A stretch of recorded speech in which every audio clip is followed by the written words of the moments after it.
Prime Minister. Thank you, Mr. Speaker. There's always been support across this House for the United Kingdom fulfilling our obligations to Afghans who served alongside British forces. We warned in opposition about Conservative management of this policy, and yesterday the Defence Secretary set out the full extent of the failings that we inherited. A major data breach, a superinjunction, a secret route that has already cost hundreds of millions of pounds. Ministers who served under the party opposite have serious questions to answer about how this was ever allowed to happen. The chair of the Defence Committee has indicated that he intends to hold further inquiries. I welcome that and hope that those who were in office at the time will welcome that scrutiny. Mr. Speaker, President Macron's state visit last week saw us secure historic agreements, coordinating our nuclear deterrence, a major investment in Sizewell C, and a landmark returns deal, a crucial next step in restoring order to our immigration system. Tomorrow, Mr. Speaker, I will host Chancellor Merz for further talks on our security and the economy. This morning I had meetings with ministerial colleagues and others. In addition to my duties in this House, I shall have further such meetings later today. Colin. Thank you, Mr. Speaker. Families in Burton and Uttoxeter are watching their smart meters like hawks and dreading that moment when their energy bill lands on the doorstep. So I welcome Labour's Warm Homes discount that is going to mean £150 off energy bills for millions of people across this country, providing meaningful support in these difficult times.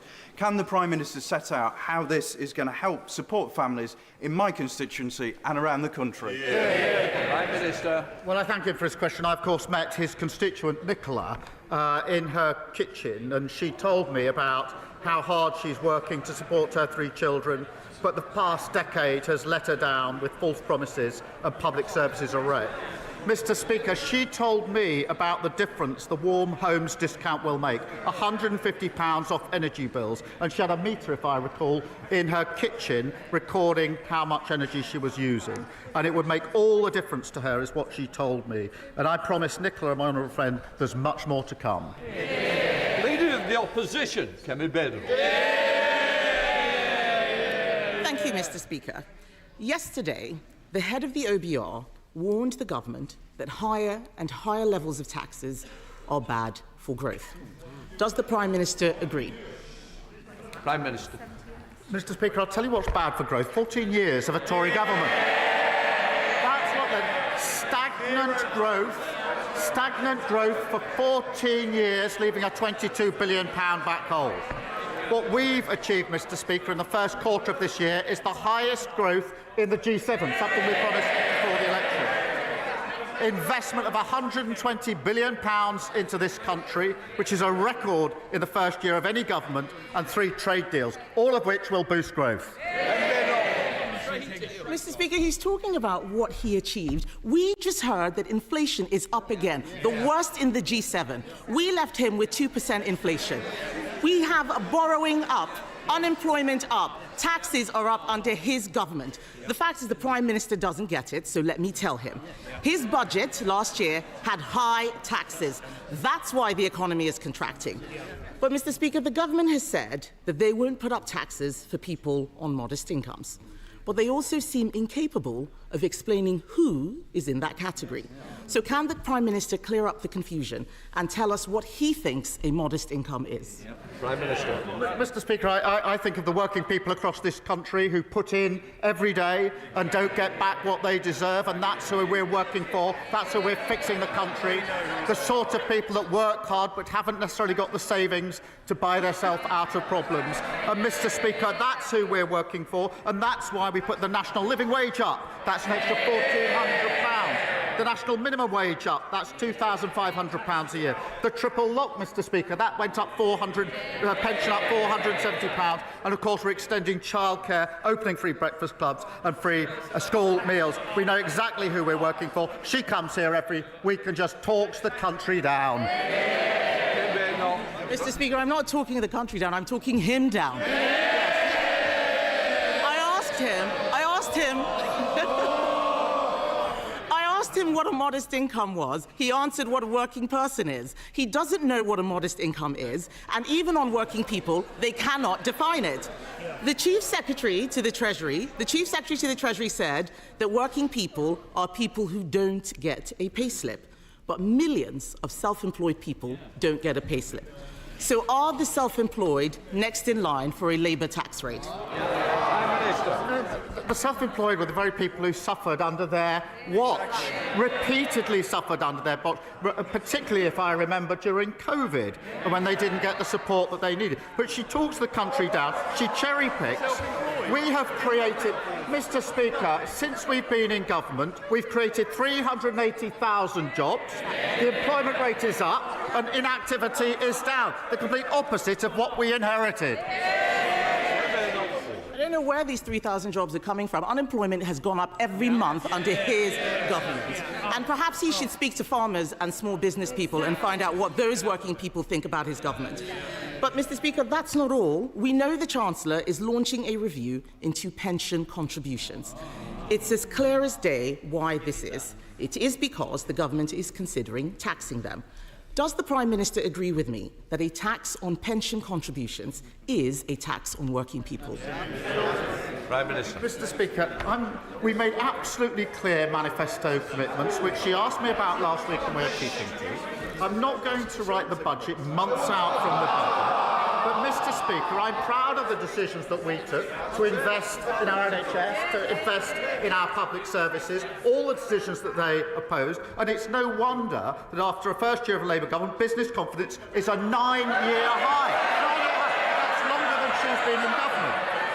Mr. Speaker, 384,000. I'm not withdrawing, I'm going to repeat. Business confidence is at a 9-year high.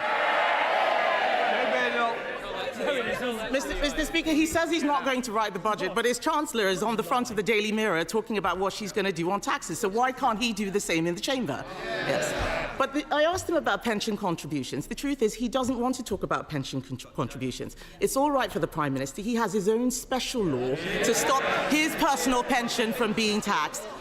But let's be honest, Mr. Speaker, this is really about choices. My party knows that there is an alternative to tax rises. It's cutting spending, something that they are too scared or perhaps too weak to do. We offered to work with him to reform welfare and make meaningful savings. But his refusal sent a signal, and now the cost of borrowing is rising. The budget is in November, that is months away, and the markets may not wait. What will the Prime Minister be doing over the summer to get a grip on the cost of borrowing? Prime Minister.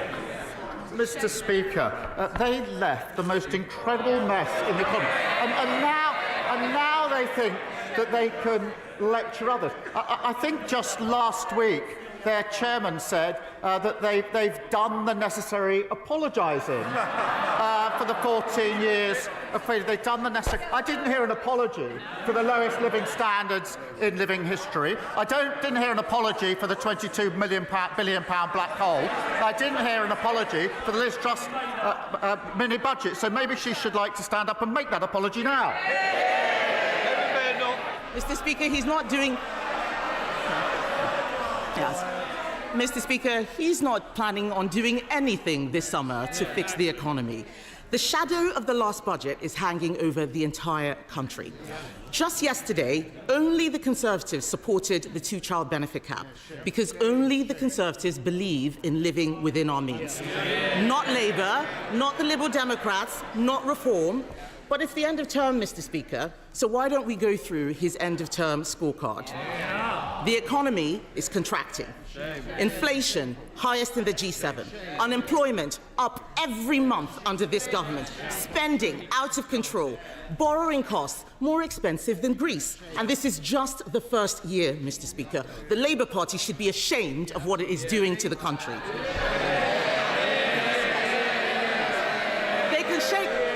Mr. Speaker, they can shake their heads as much as they like. The fact is, this summer, they're going to have to go to their constituents and explain why they've been making such a mess over the last 12 months. And isn't the case, Mr. Speaker, that the worst, given that this is just their first year, the worst is yet to come?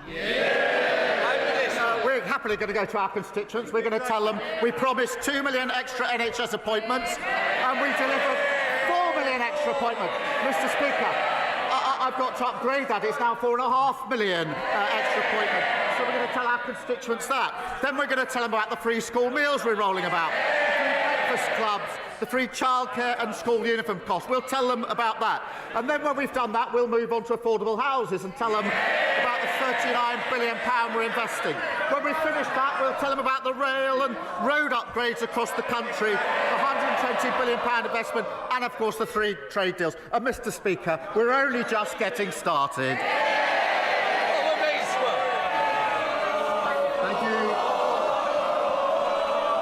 Thank you, Mr. Speaker.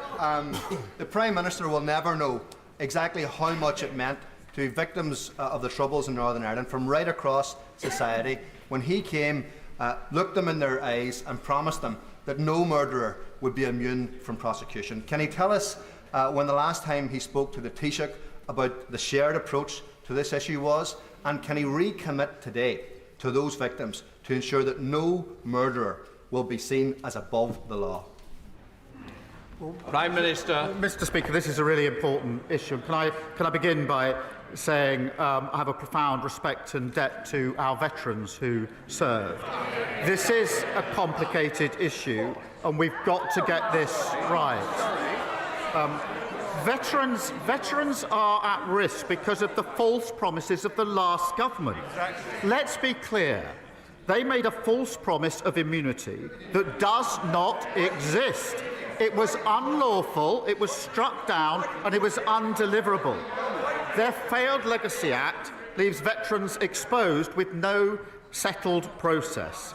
We will create a secure, transparent system that protects veterans from unjustified persecution and gives victims, families and survivors the confidence that they need in the process. Sir Ed David, Leader of the Liberal Democrats. Thank you, Mr. Speaker. Can I associate myself with the Prime Minister's words about the shocking Afghan data breach under the previous government kept secret for 3 years? And he will have our support if he decides to pursue a public inquiry.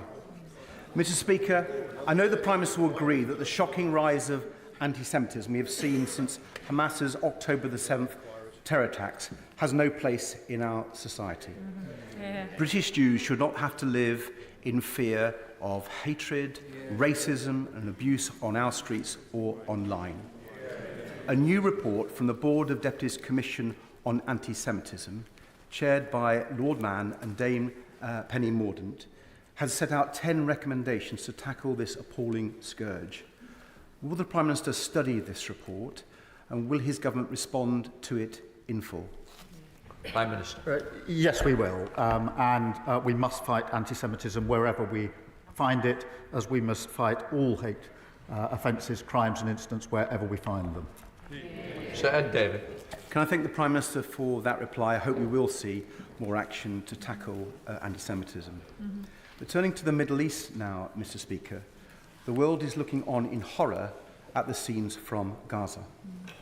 And now Netanyahu's ministers want to lock the whole population of Gaza into effectively a giant prison. A plan that would clearly amount to ethnic cleansing, as former Israeli Prime Minister Olmert has said. Does the Prime Minister agree that this is utterly abhorrent and unacceptable? And will he make clear to the Israeli government that the UK will not stand idly by and will act, starting by sanctioning Prime Minister Netanyahu himself? Prime Minister. Well, I am appalled by these suggestions in relation to Gaza, just as I'm appalled by the reports of yet more civilians being killed whilst trying to access aid. So on both fronts, I'm appalled by what we are seeing and what we're hearing, and we raise it regularly, as he would expect.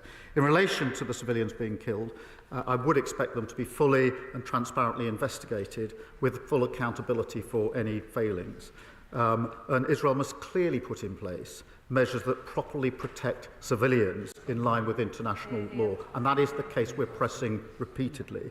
But we do also want to see, and alongside that, an immediate ceasefire so that the remaining hostages can be brought out, and aid at volume and at speed can be got in, and a political process opened that, in my view, is the only way we're going to get a lasting solution. Hand it back, Nick. Thank you, Mr. Speaker. Last week, 4-year-old Eli Tester was killed in Rottenstall Cemetery when a memorial stone fell on him. All of Rosendale was shocked by this tragedy, so I hope the Prime Minister will join me in offering our deepest condolences to Eli's parents and family. And Mr. Speaker, families in Rosendale are also deeply concerned about reports that Reform-led Lancashire County Council are considering cuts to nursery funding. This would raise costs for working parents and might even force some nurseries to close. If this is an example of the sort of efficiencies that Reform are considering, then all of Lancashire, indeed all of us, should be worried. So would the Prime Minister join me in asking Lancashire County Council to think again? Prime Minister. Can I extend my deepest condolences to Eli's friends and family? And I do join him in urging the new Reform Council to think again and to change their mind on damaging cuts that hit children and young families. I have to say, my honourable friend is doing a much better job than his predecessor, the Conservative Party chairman under Liz Truss, who has now joined Reform, which proves once again, if you vote Tory, you get Reform, and if you vote Reform, you get the Tories. Whilst both of them are cutting services at home, we support families with free school meals, free breakfast clubs, and extending free childcare. Sir Desmond Swayne. Jack Straw told us that the 98 Act places on us no expectation that we will remedy a declaration of incompatibility issued by a court. So the Prime Minister is wrong to say that the Legacy Act is struck down. But his own proposals, which open the door to compensation to Gerry Adams and place in jeopardy our own servicemen, present enormous difficulty to those of us who have served, increasingly on his own benches. Will he consider that? Prime Minister. Mr. Speaker, the failed Legacy Act was struck down by the courts in Northern Ireland, and that leaves veterans exposed. What we're doing is creating a secure, transparent system that protects veterans from unjustified persecution, but also gives victims, families and survivors the confidence that they need in the process. Paul Wall. Thank you, Mr. Speaker. Workers in Rochdale on the minimum wage received a much-needed pay rise this summer, thanks to this government. But honest businesses are being undermined by the menace of illegal working, particularly illegal working by illegal migrants from Iran and Iraq in bogus barber shops and fake vape shops. So will the Prime Minister agree with me that we need to speed up the rollout of digital ID, particularly to help our police and immigration staff crack down on this grey market that ruins our high streets and undercuts the workers' pay of British workers? Well, my honourable friend is an excellent champion for Rochdale and a strong supporter, I know, of his local police and trading standards teams. Since we came to power, Mr. Speaker, we've ramped up enforcement raids on illegal working. Arrests have gone up by 50%, and we're tightening the law on delivery drivers. Digital ID will help us tackle illegal working, and we're rolling out the use of e-visas to have digital records of immigration status and checks to allow on-the-spot checks of anybody's right to work. James McCleary. Severe pregnancy sickness, hyperemesis gravidarum or HG, can mean vomiting more than 20 times a day. It causes physical discomfort, acute malnutrition and severe dehydration, which often leads to hospitalisation. It has profound and long-lasting mental health consequences. Recently, it was reported the woman took her own life after being denied access to the only licensed treatment, Zomvia. Tragically, her unborn child died too. The drug is licensed and available, yet women face a cruel postcode lottery to access it. Will the Prime Minister work urgently with the Department for Health to end this scandal so that every woman who needs Zomvia can get it wherever she lives? And will he meet with me and campaigners to look at this as a matter of urgency? Prime Minister. Well, I thank him for raising this really important issue, and obviously incredibly sorry to hear about the tragic case that he mentions. As he will know, the availability of this drug is regulated across the NHS by NICE, who make decisions on which treatments provide the best care for patients whilst maintaining value for money with the taxpayer. But I will make sure that he gets a meeting with the relevant minister to see what more can be done to get this treatment to patients who need it. Navandu Mishra. Thank Thank you, Mr. Speaker. Mr. Speaker, in Stockport, approximately 20% of families live in social housing. After Stockport Liberal Democrat and Conservative councillors blocked the Greater Manchester Spatial Framework proposal in 2020, the need for social housing is even more critical. Far too many families are living in insecure, overcrowded accommodation, waiting years for a suitable family home. I welcome Labour's record-breaking £39 billion investment into social and affordable housing, and I want to make sure that communities like mine in Stockport are prioritised. So can I ask the Prime Minister to confirm that these homes will be built, they will be affordable, and will he look again at suspending the right to buy? Prime Minister. Mr. Speaker, we are delivering the biggest boost to social and affordable housing in a generation, and proud to do so. Our £39 billion investment will deliver around 300,000 sociable and affordable homes, with at least 60% of homes delivered for social rent. Mr. Speaker, whilst we don't intend to remove the right to buy, which helps social tenants get on the property ladder, we're reforming the scheme to protect social housing stock and encourage councils to deliver more new homes. Sir Julian Smith. Mr. Speaker, a much better understanding of the particular needs of autistic and neurodiverse children is vital to expand capacity in mainstream education for SEND pupils. Can I urge him, as he looks at this bill over the summer, the SEND bill, to introduce mandatory training for all teachers and all staff on autism and neurodiversity? Prime Minister. Can I thank him for that contribution, because parents and children have been failed far too often.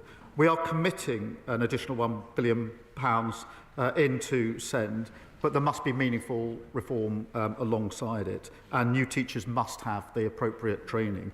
So we're committed to reviewing, to working with parents and teachers, and we'll take away his suggestion. And I invite him and others across the House to work with us on this important reform, because I think this issue has been raised more than any other with me at Prime Minister's question. It's clearly a broken system. It needs reform, and if we can work together across the House to get it right, I think that is the least we owe to parents and children across the country. Thank you. Blocker. Thank you, Mr. Speaker. Can I commend the Prime Minister for his work in tackling arbitrary detention of British citizens abroad, and warmly welcome the creation of a special envoy. The Prime Minister will know of the anguish of the families of Jimmy Lai, Ryan Cornelius, Abdel Fattah, Jagtar Singh Johal and others. So can he tell us when he anticipates the appointment of the envoy, and will they have real powers like their counterparts in Canada and the United States to help bring our people home? Prime Minister. Well, can I start by thanking him for his work on the APBG, championing the plight of British nationals facing the most difficult circumstances overseas. We do routinely raise these cases with international counterparts, as he would expect, and we're deeply committed to getting them home and united with their loved ones. As part of strengthening support for British nationals overseas, we are working at pace to get the envoy role set up, and I'll make sure that he's kept updated in relation to that. Blake Stevens. Thank you, Mr. Speaker. Government plans for English devolution and NHS reform suggest that integrated care boards should align with new strategic authorities. The government's plan for Bedfordshire won't currently achieve this. So what assurances can the Prime Minister provide that local NHS reorganisation will be good value for money, improve local accountability and deliver the healthcare services needed to serve my constituents in rural mid-Bedfordshire, including the much-needed GP surgery in Wixhams? Prime Minister. The points to make about good value for money and accountability are really important. They're embedded in the work we're doing with the NHS at the moment, which is improving under our watch, not only the waiting lists, but in other respects. The 10-year plan for the NHS, which is intended to ensure that the NHS is fit for the future, has a number of principles, including principles of local accountability. Randish. Thank you very much, Mr. Speaker. On the 11th of June, Alexander Dennis announced that it was planning to stop bus manufacturing in Scotland. My honourable friend from Falkirk and I have both met with the workers, the trade unions, the company and both UK and Scottish Government ministers to see how closure can be averted. Alexander Dennis needs commitment of orders for 2025 and 2026, and elected mayors are ideally placed to do this. Our industrial strategy is right when it says where things are made and by whom matters. So, can the Prime Minister assure Alexander Dennis and the workers that he believes bus manufacturing should have a future in Larbert and Falkirk? Prime Minister. I'm grateful to him for raising this, and I'm deeply concerned. It is a deeply concerning time for the workers and their families in Falkirk. I do agree, and we are working with mayors and local leaders to develop a pipeline of future orders for zero emissions buses, and that's an important aspect here. And the Minister of Local Transport is hosting an urgent meeting of the bus manufacturing expert panel. Mr. Speaker, while Labour mayors in England are ordering Scottish buses, the SNP are ordering buses from China.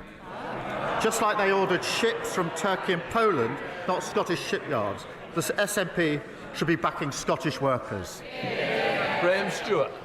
Thank you, Mr. Speaker. Could I begin by warmly congratulating the Prime Minister on his first year in office, acknowledge that the Labour manifesto was beautifully written, deeply moving, and like that other great blockbuster of hope and redemption, The Salt Path, a total pack of lies. With joblessness, inflation and debt ballooning, his personal ratings collapsing, and his backbenchers on a work to rule, could the Prime Minister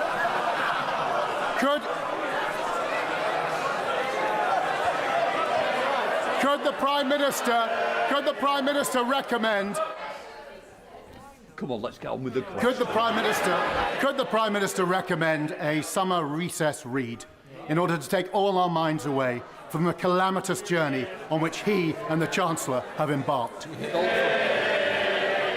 I think most of their backbenchers are already on their summer recess, looking at the benches opposite, Mr. Speaker. We are very proud of our manifesto. It was a very successful manifesto, giving a landslide victory, and now we're very proud to be implementing it. Thank you, Mr. Speaker. And let us be clear in this House. Israel is starving Palestinian children. That is a war crime. Israel is killing Palestinian children as they queue for food. That is a war crime. Our government quite rightly imposes thousands of sanctions on Russia for its war crimes in Ukraine. How many more horrors must we witness before the Prime Minister acts with the same scale of sanctions against Israel to stop this genocide? Don't Palestinian lives matter? Prime Minister. Mr. Speaker, as I said earlier, I'm appalled by reports of more civilians being killed in Gaza, particularly when they are trying to access aid. And each of those incidents does need to be fully and transparently investigated, with accountability for any failing. That, of course, has to be alongside the ceasefire that is desperately needed, and we're working hard with others to achieve, to release all of the hostages that remain, but also to protect civilians and get much more aid at speed and volume into Gaza. Lincoln John. Thank you, Mr. Speaker, and I can see why you call these sessions Prime Minister's questions and not Prime Minister's answers.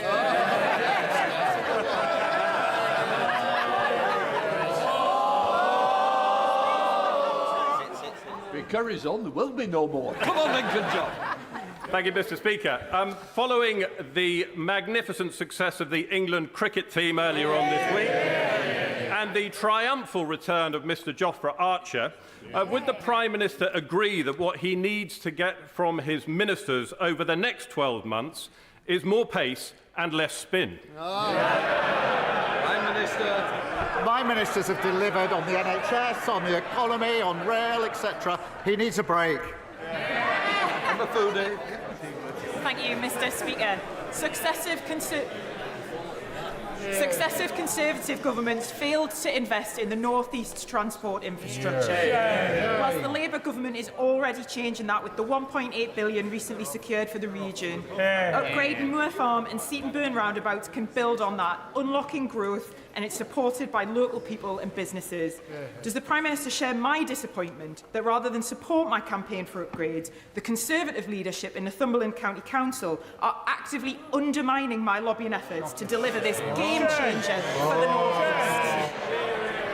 Prime Minister. She's doing a superb job for Northumberland, and I'm happy to set out what we've delivered. Over £400 million of funding for Northumberland County Council this year. That's a 5.8% increase this year, Mr. Speaker, an 80% increase in the number of homes starting construction in her area, a near £30 million increase in funding for Northumbria Police, and 14 free breakfast clubs in Northumberland supporting over 3,000 children. That's the difference a Labour government makes. Thank you, Mr. Speaker. During my meetings with guests on the Homes for Ukraine scheme in my Newton Abbot constituency, they are telling me that they are worried about their visas running out, even with the 18-month extension. They see reports of Ukrainians being refused asylum in the UK since it's said to be safe to return to Ukraine, even while Putin's missiles explode in Ukraine cities in record numbers. Some of their children are working through 2- or 3-year education courses and are frightened of having to leave.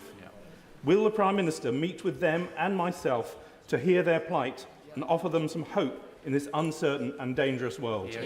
Prime Minister. Well, I thank him for raising this, and we're proud to have offered or extended sanctuary to over 300,000 Ukrainians and their families throughout the visa scheme since the invasion in 2022. We do need to provide certainty and security for Ukrainians in the United Kingdom, and we will provide an additional 18 months permission to remain in the UK and continued rights to live, work and study here as well. James Brett. Thank you, Mr. Speaker. In 2017, I led a select committee inquiry that warned of an emerging disaster in SEND. Those warnings went unheeded by the Conservatives, who left behind a broken system, which even they have admitted since is lose, lose, lose. Can the Prime Minister confirm that this Labour government's rebuilt SEND system will be shaped by listening to the needs of SEN families, never again ignored but served in the best traditions of a Labour government? Prime Minister. Well, he's right, and I think there's general agreement across the House that the system is broken, just like almost everything they touched, which was broken at the end of 14 miserable years. It doesn't work for parents and it lets down children, and we will reform it. We're already investing an additional £1 billion, but we do need a system that truly supports every child. We're developing proposals, and I want to work across the House in order to get the right outcome. Final question, Pippa. Thank you, Mr. Speaker. Yet again, we're suffering record-breaking heat waves and drought, which are worrying people in my constituency of South Cambridgeshire, which are both the fastest-growing and the most water-stressed area in the country. The proposed Fens Reservoir is important, but will only provide water for the already ambitious house-building plans, not the thousands of new homes that the government proposes.